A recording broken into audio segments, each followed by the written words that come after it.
Okay, everybody, this is video number 2, taking up the homework. So we just finished the page about the intro to the Mishnah and the Gemara. We finished that. When you flip the page, you get to this page over here that says Daf Avoda number 1. So let's go over this together. The first thing it asked you to do was to read this first block of text and put 3 periods in the paragraph above. So let's go over this together. Hakore et ha-Megillah, one who reads the Megillah, Omed v'yoshev, can stand or sit, period. So there should be a period right after the word v'yoshev. Hopefully that you had that one correct. Let's keep going.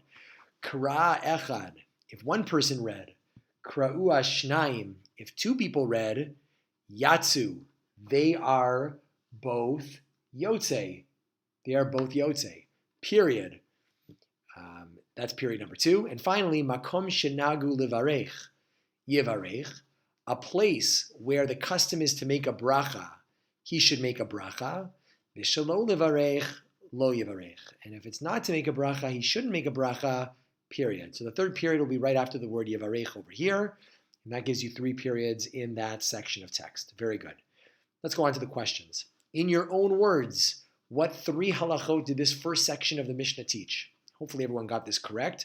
Again, all of you went through the bid sheets with me, so you could have just used the bid sheets to help you with this as well.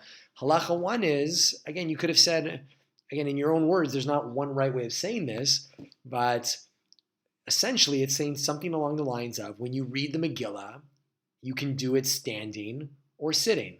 Or you could have said, you can stand or sit when you read the Megillah, Megillah Esther. That's halacha 1. You can stand or sit when reading the Megillah. Halacha 2 taught us that one person or 2 people at the same time can recite the Megillah, can say the Megillah. Right? You can have 2 people laning the Megillah at the same time. That's halacha number 2. And halacha number 3 is that if you live in a place where the custom is to make a bracha, then you make a bracha. If the custom is not to make a bracha, then you don't make a bracha. If you wanted to say that a little shorter, you could have just said, you only make a bracha on the Megillah if that is the custom. Okay, very good. That leads us to the fill in the blank section. Hakore et Megillah, one who reads the Megillah. I might have thought that I must blank during the Megillah reading. Therefore, the Mishnah teaches me that I may blank or blank. Give you a second to think about that. One who reads the Megillah. I might have thought that I must stand during the Megillah, right? You might have thought that you have to stand during the Megillah, just like you have to stand during Torah reading. Therefore, the Mishnah teaches me that I may stand, let me write that in caps still, I may stand or sit. Okay, let's get some highlighting on that. I may stand or sit. That's the big chiddush of the first part of this Mishnah, that you can sit when you hear the Megillah, when you read the Megillah. You may not have known that. Let's keep going. Kra'a echad. I might have thought that only blank can read during the Megillah reading. Therefore, the Mishnah tells me that blank, what do you think that is? I might have thought that only one person, let's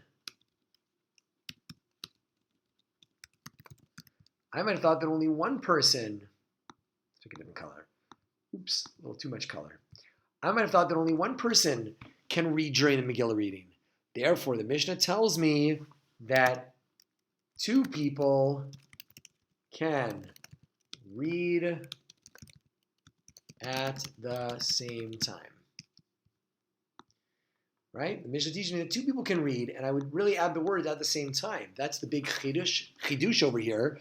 Chidush means, again, like a new concept. It's something that I wouldn't have known, that 2 people can read at the same time, or simultaneously would be the fancy word to say. That's case number 2. And number 3, makom shenagu. I might have thought that blank. Therefore, the Mishnah teaches me that blank. I might have thought that everyone needs to make a bracha on the Megillah. Think about it. I would have thought that everyone needs to make a bracha on the Megillah, right? Therefore, the Mishnah teaches me, excuse me, therefore the Mishnah tells me that only if your custom is to make a bracha do you have to say a bracha. Okay, it should be something like that you add in over there. Very good. And finally, we have this little small thing of Rashi. Now, Rashi just adds a few words. If you go back here for Omed v'Yoshev, Im ratza omed, Im ratza yoshev. It says, if you want, you can stand. If you want, you can sit. Rashi adds the word ratza, if you want. So for this question over here, translate the first 5 words of the Mishnah according to how Rashi understands it would be, if you want to stand, you can stand. If you want to sit, you can sit. Okay? Rashi's big chiddush there is that he adds the word want. If you want to stand, you can stand. If you want to sit, you can sit. Now, how might you have translated those 5 words that Rashi's helped? Well, there's a few options. You might have thought the Mishnah was saying one who reads the Megillah has to stand and sit. You might have thought you had to do standing and sitting during the Megillah reading. Alternatively, you might have understood it to be if you read the Megillah, you should stand and you can sit. Maybe that standing's more important. So you could have wrote either of those options for this question. How might you have translated those first 5 words? Right? You might have thought that you have to stand and sit when reading, the Megillah, or that standing is better. What Rashi's telling you is it comes down to personal preference. You can do whatever you want. And that is Megillah Packet 1A. Excellent. Okay, if there was anything unclear, just rewind. We're going to click out of Megillah Packet 1A, and we're going to go to Megillah Packet 1B. Okay, it's another small piece over here. And it says like this. First, please put 3 periods in the paragraph above. Basheni v'chamishi b'shabbat b'mincha korin shlosha. Ein pochatin mehen ve'ein mosifin alehen ve'ein maftirin b'navi. So let's put in some periods. On Monday and on Thursday and on Shabbat mincha korin shlosha. Period. I'd put 1 period right after shlosha. Then you don't do ein pochatin mehen. You don't do less than that. Ve'ein mosifin alehen. You don't do more than that. Ve'ein maftirin b'navi. You don't read enough Torah from the Navi. Period. Period after Navi. Hapoteach ve'achotem b'Torah, one who starts and stops, mivarech lefanea uleacharea. Period. Now, then it asks you just to translate this part over here. Now, this should be very easy. Well, again, you can just rewind what we just said right now, or in your bid sheets, it says it as well. But take a moment, please, to translate these lines. If you don't remember how to translate these lines, quickly check your bid sheet and fill in the translation over here. Okay, I would like you to do it again over here. And finally, some questions. We have blank aliyot on blank, blank, and blank. So the answer is we have 3 aliyot on Monday, Thursday, and Shabbat Mincha. Now, what may you not do with these aliyot? So the Mishnah said, you can't do less, you can't do more than those 3.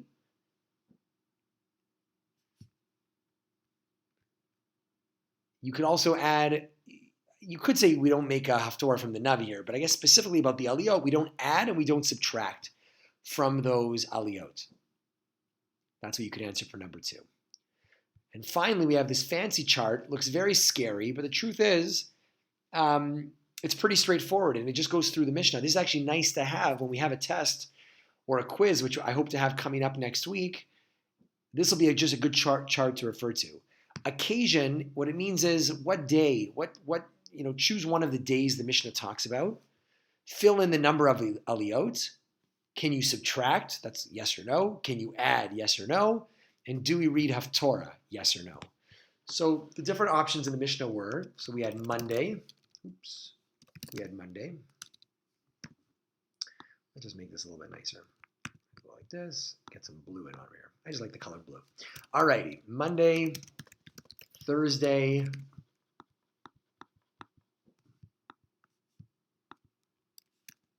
don't know why it's not letting me go. Oh, there we go. It's still not letting me do it. Here we go. Shabbat Mincha. Then we had Rosh Chodesh. Why is it doing that? Rosh Chodesh. For some reason, it's like cutting off my thing a little bit. 5 was Chol HaMoed. I have no idea why it is like going backwards as I write. Very confusing. Maybe if let me just turn it over this way. Rosh Chodesh Chol HaMoed. Then we have Yom Tov. 7 was Yom Kippur. This is not very fancy over here for some reason.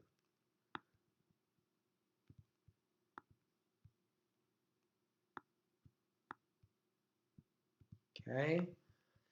And finally, we have Shabbos. 8 was Shabbos. This is taking a lot longer to fill than I thought. Those were the 8 occasions in our Mishnah. Okay, I do not believe I'm missing any. And then you just kind of go in and fill this out. You could just look at your bid sheets. It's very straightforward. I don't want to actually write in each one. You see that it's causing some problems over here. But how many aliyot are there on a Monday? 3. Can you subtract aliyot? No.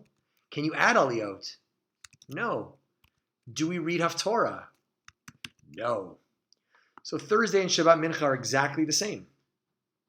Thursday is also 3. We are not allowed. No, we can't subtract. No, we can't add. No, we don't read from Haftorah. Shabbat Mincha is exactly the same. 3, no, no, no. Rosh Chodesh was a switch where we jump up to 4.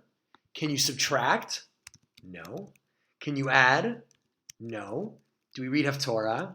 No, we do not read Haftorah on Rosh Chodesh. Chol HaMoed is also 4. We again got no, no, and no. The interesting thing is the Mishnah does not talk about fast days. And the Gemara is going to talk about, is a fast day more like a weekday, or is a fast day more like Rosh Chodesh and Chol HaMoed? That's going to be a discussion in the Gemara. Yom Tov jumps up to 5. Yom Kippur jumps up to 6. Shabbat jumps up to 7, which, by the way, shows you just the importance of each of these days, which is a machloket also. Is Shabbat more important than Yom Kippur? That's an interesting question. Yom Tov, can you subtract aliyot? No. Yom Kippur, can you subtract aliyot? No. You're never allowed to go less than on either of these. But can you add? The Gemara seems to say yes. Now, the Mishnah seems to say yes. Now, the Gemara is going to talk about maybe that yes is only for Shabbat. But for now, you can say yes for each of these. Do we read Haftorah? Yes on Yom Tov. Yes on Yom Kippur. Yes on Shabbos. Okay, you finished the charts. You can check it out again. Please fill that in. Fill in all these, even the ones that I didn't fill in. And after that, put these in actually don't put it in a page protector. Give your packet to Mr. Wagner. Please put your name at the front of your packet. Most people forget to do this. Please put your name right now at the front of your packet. Hand it in to Mr. Wagner. And then for the last few minutes of class, I'd like you to join up with a partner. And each of you take a turn reading the entire Mishnah and translating it. Go over it right now. That'll prepare you for our quiz that we're going to have next week. Holy people, very proud of you. Keep it going. Have a wonderful, holy day.